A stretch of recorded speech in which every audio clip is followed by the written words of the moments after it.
પહેલા 282 અને પછી 303 બેઠકો જીત્યા પછી ભાજપે આ લોકસભા ચૂંટણીમાં 370નો લક્ષ્યાંક રાખ્યો છે।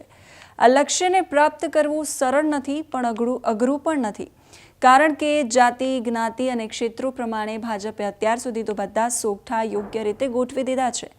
સ્વતંત્રતા સંગ્રામમાં સુવર્ણ અક્ષરે જે નામ અંકિત થયેલું છે, એકતાના પ્રતીક છે એવા વલ્લભભાઈ પટેલને જે સત્યાગ્રહ થકી સરદારનું બિરુદ મળ્યું છે તેવું સ્થાન એટલે સુરતનું બારડોલી।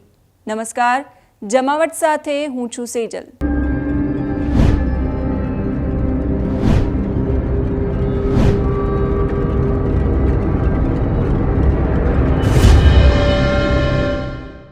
અગાઉ માંડવી તરીકે ઓળખાતી આ બેઠક વર્ષ 2008માં નવા સીમાંકન પછી બારડોલી બેઠક તરીકે અસ્તિત્વમાં આવી।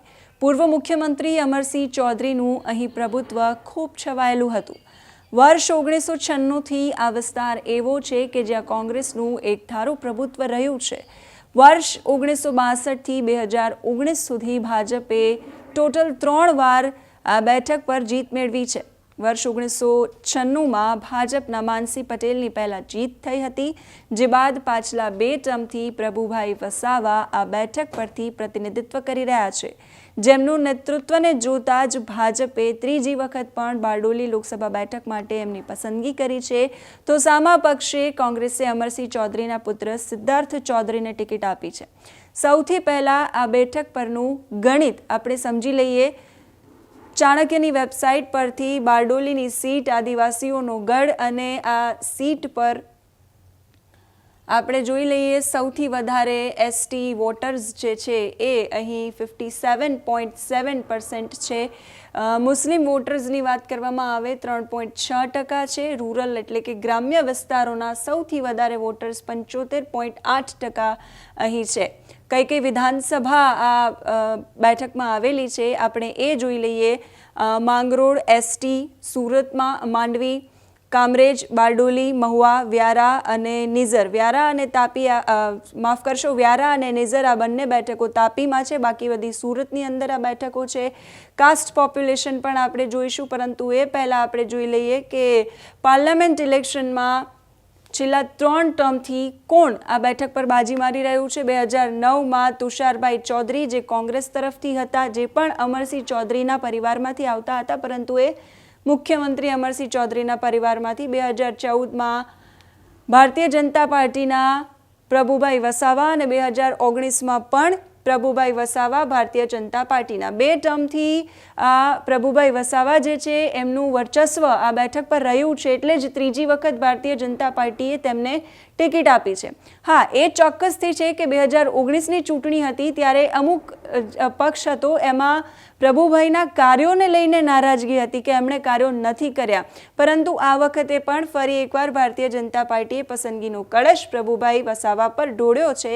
વાત કરીએ કોણ કોણ ધારાસભ્યો છે આ બેઠકની અંદર, તો 156 માંગરોળ એસટી બેઠક છે વિધાનસભાની, જ્યાં ગણપતસિંહ વસાવા જે છે એ ભારતીય જનતા પાર્ટીના ઉમેદવાર છે। બારડોલીની જે તમામ વિધાનસભા બેઠકો છે, તમામ વિધાનસભા બેઠકો પર ભારતીય જનતા પાર્ટીનું જ વર્ચસ્વ છે। માંડવીની વાત કરીએ કુંવરજી હળપતિ, કામરેજમાં પ્રફુલ્લ પાનસેરિયા, ઈશ્વરભાઈ પરમાર બારડોલીમાં છે વિધાનસભામાં, મહુવા એસટી સીટ તેના પર મોહનભાઈ ઢોડિયા, વ્યારામાં કોકણી મોહનભાઈ અને નિઝરમાં ડૉક્ટર જયરામભાઈ ગામિત આ વિધાનસભાના ધારાસભ્યો છે આ બારડોલી સીટ પર। હવે વાત કરી લઈએ વોર્ડ શેર મેજર પોલિટિકલ પાર્ટીઝનો કે 2022નું જે વિધાનસભાનું ઇલેક્શન હતું, ચૂંટણી હતી, એમાં કઈ પાર્ટીનું વર્ચસ્વ છે એ જોવા મળ્યું હતું। સ્વાભાવિકપણે 2022ની જે ચૂંટણી છે ભારતીય જનતા પાર્ટી ફરી એક વખત 156 બેઠકો જીતી છે અને એટલે જ બીજેપી છે એનું અહીં 50.3% વોટ શેર હતો। એનસીપી, ભારતીય ટ્રાઇબલ પાર્ટી, જેડીયુ, જીપીપી આ બધી પાર્ટી હતી, પરંતુ 2022નું જે ઇલેક્શન આપણે સૌ જાણીએ છીએ, ત્રીજો પક્ષ ગુજરાતની અંદર ત્રિપાંખીયો જંગ જે ખેલાયો, આમ આદમી પાર્ટી જે છે એ પણ હતી, એટલે ક્યાંક ને ક્યાંક કોંગ્રેસના વોટ જે છે એ તૂટ્યા એવું કહી શકાય 2022ના ઇલેક્શનમાં। 2019નું જે લોકસભાની ચૂંટણી છે તેમાં પણ ભારતીય જનતા પાર્ટીનું વર્ચસ્વ જોવા મળ્યું। 56.1% વોટ શેર રહ્યો. 2017ની જે ચૂંટણી હતી તેમાં કોંગ્રેસ અને ભારતીય જનતા પાર્ટી વચ્ચે બહુ જ નજીવો ડિફરન્સ છે. કોંગ્રેસ 45.6 અને ભારતીય જનતા પાર્ટીનો વોટ શેર 46.5% છે. બાકીના ઇલેક્શન પર આપણે આગળ બહુ જ નથી જતા. આપણે જોઈ લઈએ ફટાફટ આ પાર્લામેન્ટ સીટ પર કાસ્ટ વાઇઝ કોનું પ્રભુત્વ જે છે એ સૌથી વધારે છે. ગામિત કાસ્ટ છે એના સૌથી વધારે 13.3% મતદારો અહીં છે. ત્યાર પછી ચૌધરી સમાજનું વર્ચસ્વ છે 12.7%, પટેલ સમાજનું વર્ચસ્વ 9.2%, વસાવા સમાજ 8.8% છે અને રાઠોડ સમાજ 5.1%. બાકી મુસ્લિમ, હળપતિ, વલવી, પાડવી, પરમાર, કોંકણી આ બધી જ જ્ઞાતિ, આ બધી જ સરનેમવાળા લોકો અહીં રહે છે. હવે આપણે જોઈએ 2022ની જે વિધાનસભાની ચૂંટણી હતી એમાં ભારતીય જનતા પાર્ટી અને કોંગ્રેસ જે છે એનું પ્રદર્શન જે છે કેવું રહ્યું હતું અને કેટલા મતોની લીડ છે એ હતી. ઓબ્વિયસલી ભારતીય જનતા પાર્ટી જે છે એ માંગરોળ સીટ પર ભારતીય જનતા પાર્ટીના જે છે એના કેન્ડિડેટ આટલા મત 93,669 એટલે ટોટલ 1,68,187 મત. ભારતીય જનતા પાર્ટી 2022નું જે ઇલેક્શન છે એ 2022ના ઇલેક્શનમાં તમામ સીટો પર જે છે એ વિજયી બની હતી અને 28.7% ભારતીય જનતા પાર્ટીનો વોટ શેર જે છે એ જોવા મળ્યો હતો. વાત કરીએ 2019ની જે લોકસભાની ચૂંટણી હતી એના વિશે. 2019ની જે લોકસભાની ચૂંટણી તુષારભાઈ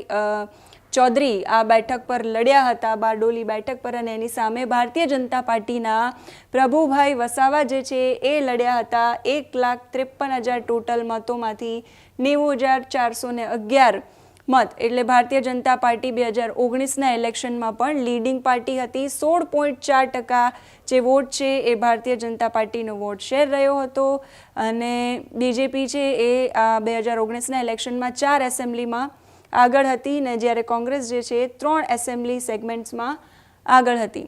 આદિવાસીઓના ગઢમાં આ આંકડાઓની માયાજાળ આપણે જોઈ લીધી. કહેવાય છે કે આદિવાસી ભાઈ બહેનોના આશીર્વાદ જે પક્ષના માથા પર રહે છે તેઓ જ આ બેઠક પરથી દિલ્હીના સંસદ ભવન સુધીની સફર કરી શકે છે. ત્યારે ભારતીય જનતા પાર્ટીના હાઈકમાન્ડે ત્રીજી વખત વિશ્વાસ મૂકી પ્રભુ વસાવાના નામની જાહેરાત કરી. જાણવું એ પણ આપણા માટે જરૂરી છે કે આ લોકસભા બેઠકમાં આદિવાસી મતદારો 48% છે. એટલે આદિવાસી મતદારોનું પ્રભુત્વ છે અને ભારતીય જનતા પાર્ટી નો રિસ્ક ફેક્ટરમાં ફરી એકવાર પ્રભુ વસાવાને રિપીટ કર્યા છે. જ્યારે ઓબીસી મતદારોની સંખ્યા 12%, તો દલિત 4% અને અન્ય મતદારો 42% છે.